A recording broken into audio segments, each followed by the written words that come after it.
So today is December 13th, 2017. I'm Catherine Feeney, and I'm going to be completing an oral history on the experience my grandfather, Donald Feeney, had in the Korean War. Just a little bit about him before I get started. He was born in October 1929. He passed away in June of 1983. He had 5 children. One of them was my father, and he married my grandmother shortly after coming home from the Korean War. We were able to basically figure out a timeline and what some of his experiences were based on a lot of the photos that he took during that time period. He really enjoyed taking photos and pictures of anything really. We have photos of him during the Korean War. We have photos of him with my dad and his brothers and sisters all throughout their life growing up. And so we've been able to use those to reconstruct the past and kind of make guesses and assumptions based on those photos, as well as some of the stories that his children have overheard him speaking about or telling them about while they were children. So I was going to interview my Uncle Mike, who is my dad's younger brother. He is going to help me reconstruct a timeline and kind of figure out the order of events that happened. And he has some knowledge on some military history. So he's gonna help put that together with me. And then next I'm gonna interview my Aunt Diane, who was in possession of all these photos and has since then created a website for the 46th MASH unit with my grandfather's experience there, with some of the medical advancements that they've made. So she has a lot of knowledge about that, and she's even researched some of the projects that he worked on, for example, resuscitation. So we're gonna look at those 2 aspects of his experience and kind of find out, what his experience was like there. And I was really curious. He ended up being a teacher after he got home, so I kind of wanted to get some insight on why he decided to become a teacher after the war instead of going into something like the medical field, which is what he worked in during the MASH time. You were saying how Grandpa joined the military, joined the Korean War, but had originally tried to get into the Navy? From what I understand, he attempted to enlist in the Navy, and I might be wrong on this. I may have heard the story the wrong way, and maybe you could talk to someone else in the family for confirmation, but he attempted to enlist in the Navy, and I believe there was a problem due to his eyesight. I don't think he was rejected outright. It might have been that he needed some type of a medical waiver because he had a pretty strong case of nearsightedness. And I think that delayed the process. And from what I understand, he was then drafted into the Army. And I believe that was in the autumn of 1952. I'd have to double check the date. If I could look at Aunt Diane's pictures, that would give me a better opportunity to, just kind of ascertain that. Yeah. Now, the reason why I would strongly suspect it was the autumn of 1952 is because I've seen his basic training pictures. He went through basic training in Fort Eustis, Virginia, and looking at the pictures, there's snow on the ground. Or if there's no snow on the ground, he's wearing his field jacket, and it's pretty clear it's cold out. So I would think to myself, he was there probably around about December 1952, probably through about January, maybe February 1953. Now, he was originally sent to Fort Eustis. Fort Eustis was in the United States Army then and now. It's called the home of the Transportation Corps. And that's where the Army trains everybody who's involved in any sort of transportation or logistics management. Right? By that, I mean people who are truck drivers, truck mechanics, people who work with trains, even the boats that the Army has control of, right? All of that training to this day is still done and managed out of Fort Eustis, Virginia. Now, he didn't stay in the Transportation Corps. The way I understand the story, and again, I'm going on childhood memories here, going on things that I heard other people in the family talking about later on, and again, I'm lacking the specific details, but when he was in his early 20s, before he was drafted, and I believe this is while he was doing his master's work at Columbia University, or maybe even when he was in high school, he had worked at a private club in Manhattan. It may have been the University Club, I'm not sure though, right? Again, you'd have to talk to other people for more specific details, but his job there was to be an elevator operator. And to be an elevator operator, mind you, this is still late 1940s, 1950s, elevators in buildings in those days would have an operator whose job it would be to manually open and close the door and to manually, all right, switch the power of the elevator on and off, get the elevator to just the right floor, and then to open the door to announce the floor, to make sure everybody got on and off safely, so on and so forth. But he had that job, and because it was a private club, I would say probably you had some members of the New York City Power Elite, all right, who were members of that club, and apparently one of the people who was a member of that club was, the way I heard it, was either a judge, federal judge, or was a New York State senator. And he was, long story short, somebody who was pretty highly placed. He apparently, before my father was drafted, when he was working as an elevator operator, this person had taken a liking to my father, your grandfather, was kind of impressed by him, and I guess he arrived at the club and there was a different elevator operator, so he began asking around what happened to, Don Feeney, the elevator operator, and I think, the word got back to him, oh, he's been drafted, which wasn't that uncommon in those days for a young man just to get drafted, and I don't think the judge was surprised that he got drafted, but I think he may have been a little surprised when he found that this young man who had a background in hard sciences, who'd done his bachelor's work at Syracuse University, environmental science, and then had done his master's work at Columbia University, I think he was a little surprised to hear that somebody of that educational background had been assigned to be either a truck driver or a truck mechanic and was going through Army training for it. Now, the way I understand it was a letter was sent or a few phone calls were made, and my father, your grandfather, was transferred into the Medical Service Corps so that they could put better use of his background in hard sciences.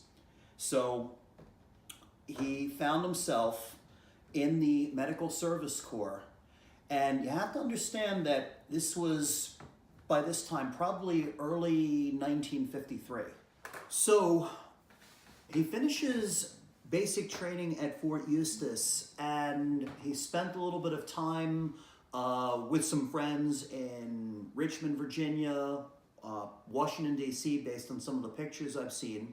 It's wintertime, probably the early winter of 1953. They're all wearing heavy winter uniforms, heavy winter coats. Picture or two taken in Colonial Williamsburg, which was probably just minutes. The way I understand it, that's just minutes from Fort Eustis. But apparently he was then assigned to, in the late winter and spring of 1953, apparently he was assigned to Walter Reed Hospital, and that may have been in a training status, or it may have been an actual work assignment. I'm not exactly sure. Maybe someone else could fill in some of the details there. But the next big event came in 1953, June of 1953, where he was then transferred to the Far East. The Korean War was still on. There was, in June of 1953, there was still frontline action. There was still fighting going on between the United Nations forces in the south and the North Koreans and the Chinese communists in North Korea. So in June of 1953, he left D.C. He got on a Army transport plane and flew to Travis Air Force Base in California, which is right outside San Francisco. And that was only the first leg of the trip. Airplane travel was still kind of new. Moving troops by plane was still kind of a new thing in those days. Apparently left California and stopped in Wake Island and continued on from Wake Island, perhaps stopped off on Guam Island. Don't know for sure because we don't have any pictures, but the next pictures we have are of him in June of 1953 and July of 1953 in Korea. And some of the pictures are of him assigned to the 46th MASH as part of a surgical research team. And apparently he was doing some of the lab work for the doctors of the 46th MASH, and he was also, in addition to doing some of the work of a medical corpsman, assisting with the treatment of the wounded, he was traveling out to places where there was still active fighting between the Chinese Communist forces and North Korean forces and the UN forces. One of those places was a place called Christmas Hill, and we have pictures from June and July of 1953, also a place called Yonggyu Pass. I'm not exactly sure of what those operations were, but based on the pictures, there were some static UN defenses, US personnel who had built trenches and bunkers, bomb-proof bunkers, artillery-proof bunkers, and apparently he was out on the front line to do some research work there, possibly assistance with the wounded, not exactly sure. But what we can say about those two locations, the war was still very much hot at that point. It was before the armistice was signed, and he does have a couple pictures where from his location he was able to look across the valley and snap a picture of where the Chinese Communist and North Korean forces were actually positioned. And judging by the picture, we're talking about a mile, perhaps less than that. Now, a little bit later on in that summer, looks like August 1953, which was probably just a few short days, perhaps a few weeks after the armistice was signed late in July of 1953, he was transferred back to Japan, where I think he continued to do some work for an evac hospital. I think it was the 45th evac hospital. I also saw on the notes somewhere the 46th or the 406th Medical General Laboratory. He continued to do some work, apparently research work in that capacity. Looks as if he spent the late summer and fall of 1953 stationed in Japan, working in a hospital, continuing to do some of the research work. And right after the new year, after the armistice had been signed, in the beginning of 1954, January 1954, it looks as if he was reassigned to a MASH unit in Korea, the 48th MASH, Mobile Army Surgical Hospital, where he continued to do some research work in the field. And quite a few pictures exist of him actually traveling to places like Seoul, Korea, as it existed in 1954. That's Seoul 67 years ago was a much different place than what it's like today. It's a big modern city today. In 1954, it was still very primitive. The infrastructure, barely existed. No paved streets, probably electricity, if it existed at all, sporadic, probably just a few phone lines. So if you were to compare the Seoul of today to the Seoul of the winter of 1954, it would be really interesting to see just how far that city has come in one person's lifetime. Right? I would imagine it was a 2-year hitch. So if he's drafted in the fall of 52, I would imagine by the fall of 54 his 2 years were over. I would imagine he was probably released sometime later in 1954 and made his way back to New York City, and I would say probably by 1955 he was working as a teacher, 55 or 56 working as a teacher, because he met your grandmother. They got married in 57, July 57. I would be safe to say they probably met each other in Late 53. He was in the Army in 53. Oh, not 53, 56. Probably sometime around 1955, 1956. Well, they were... Your mother or your grandmother was working as a student nurse in the building where he was a teacher. Well, they only knew each other, I think, for under a year before they got married. So I would say probably sometime in 1956. Yeah. Probably sometime in 1956. Your grandmother was doing her nurse's training, and part of it was a practical assignment, working as a school nurse, which would sound, pretty reasonable. And she was assigned to the school where he was a teacher. And that's how they met. Well, one of the things she said was, right, teachers then as now don't make a ton of money. However, right, she had to admit it was quite endearing and even attractive that he was so good with kids. You said that his mother influenced him to be a teacher, but if he had so much medical experience, why don't you think he tried to do something medical after school? Or was it that he wanted to be a teacher, with all his education that he had, or? It may have been.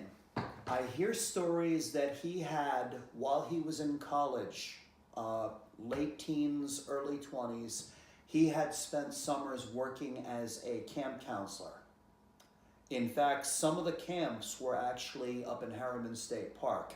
In fact, I remember going to places that had been along, the banks of some of the lakes of Harriman State Park, going to a couple places along some of the hiking trails, places that even in the 1970s were clearly long abandoned. Yet you could see the remains of wooden platforms, you could see the footprints of buildings that had been years before. It looked as if it had been some type of a summer camp. That wooden platform would be the platform for a large canvas tent where the kids had kept their cots, their bunks. It might have been that concrete slab had been where the dining hall was. You could go down to the lakeside and you could see where there was clearly a swimming area. It was a sandy beach. It had been abandoned and had not been used for quite some time, but you could see that there had been a camp there. And he would say, I was a counselor at this camp.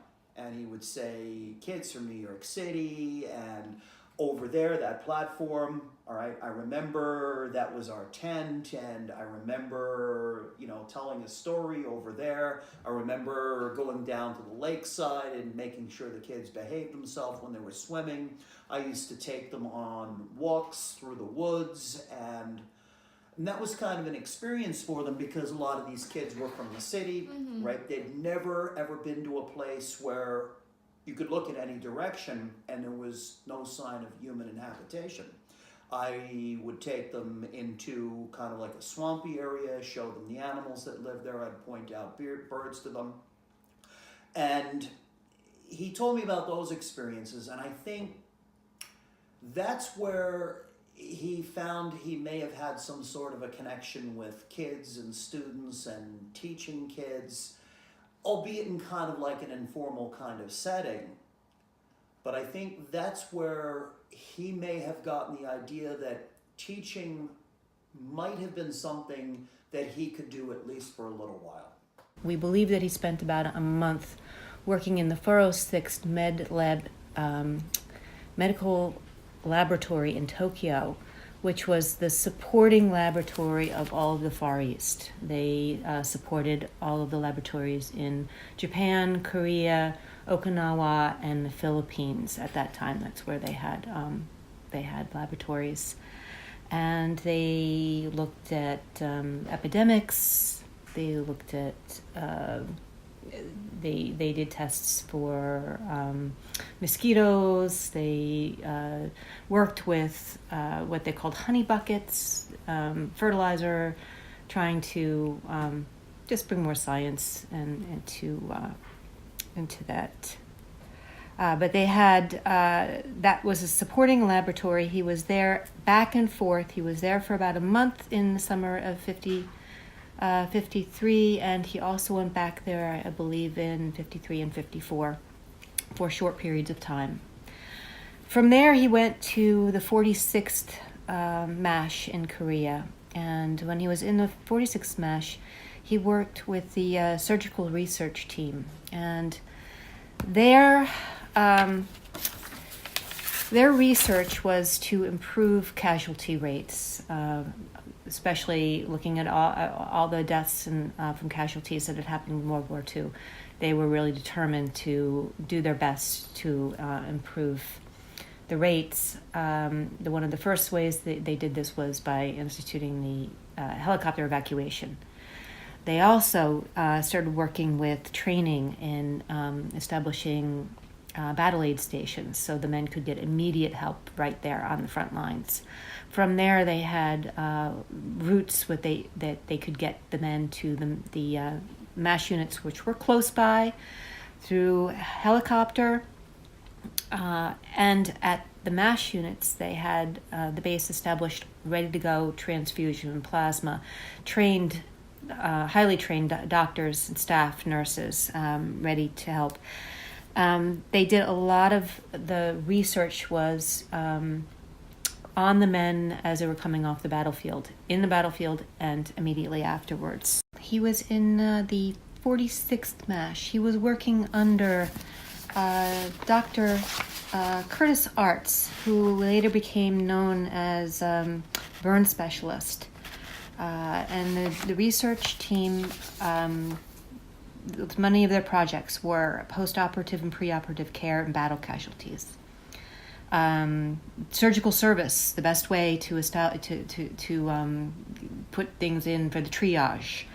Massive transfusions, plasma expanders, blood volume and transfusions, debridement.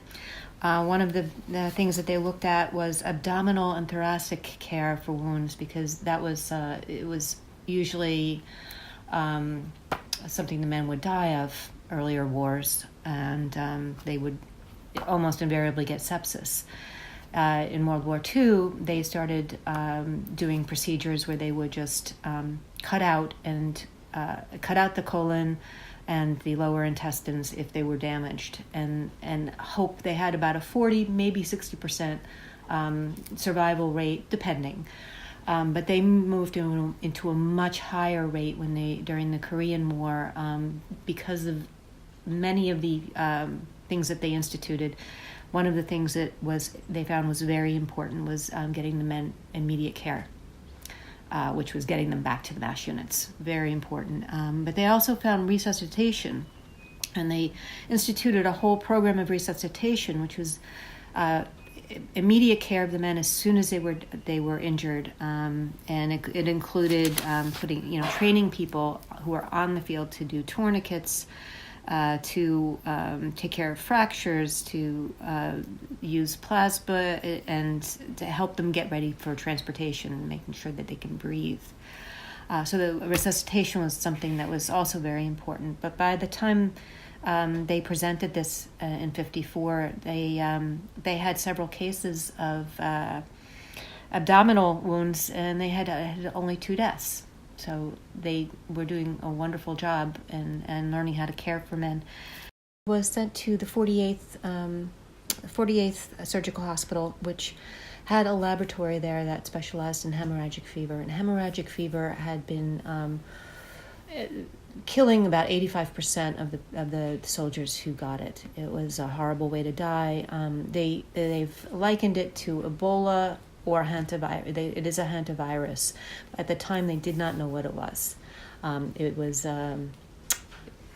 was going through a lot of the men on the front lines, and it was causing very high casualties and a very, very horrible death. So they started researching it, trying to find a way to find both the cause and the cure. And they did eventually pinpoint it to be caused by what they thought at the time were ticks and fleas, but later found that it was really just the bite of infected rodents. Now, he was working at the time. He would have been under a Dr. Herman Frobe, and they had lab animals. They had Stinky the lamb. They had Mona the monkey. They had lots of little furry friends and animals that were all destined to, be used as lab animals. But I think that was some of the most important work that he did was trying to find a way to stop this disease that was not only killing soldiers but civilians as well. So in the end, they did eventually get it under control. But during that time, he also spent a lot of time going out into the Korean countryside and getting to know a lot of the Korean people. So we have a lot of photos from townspeople and children, actually, a lot of children that he met. So after completing my interviews, I feel like I've gained a lot of knowledge on my grandfather's experience. I learned a lot about, in greater detail, about the projects that he worked on. I really enjoyed looking through the photos and seeing his little detailed notes that he put on photos. Some of them were really funny, and some of them were really helpful in, figuring out what he was exactly doing. My aunt was able to find some videos specifically on hemorrhagic fever that we think he may be featured in, but we can't really tell because it's his back that's showing. And I didn't really realize the extent that the medical breakthroughs that he was working on, how important they were. I figured he was just treating people that were injured and trying to figure out how to do things better, but I didn't really realize that he had kind of helped solve some major issues. And then lastly, besides the point, I think it's funny that to know that the show MASH is not too far off from what life in a MASH unit was. I mean, as my uncle said earlier, they were similar, besides the shenanigans that went on. And it's funny because my uncle had even said at some point that my grandfather refused to watch the show for years and then finally sat down to watch it and decided, hey, I did that, and kind of realized how somewhat accurate it is in terms of the grand scheme of things.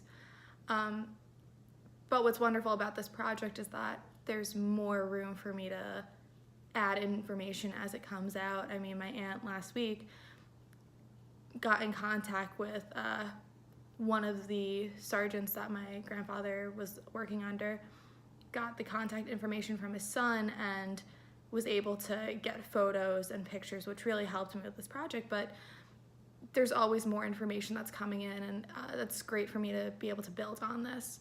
And that's what I think I'm most excited about.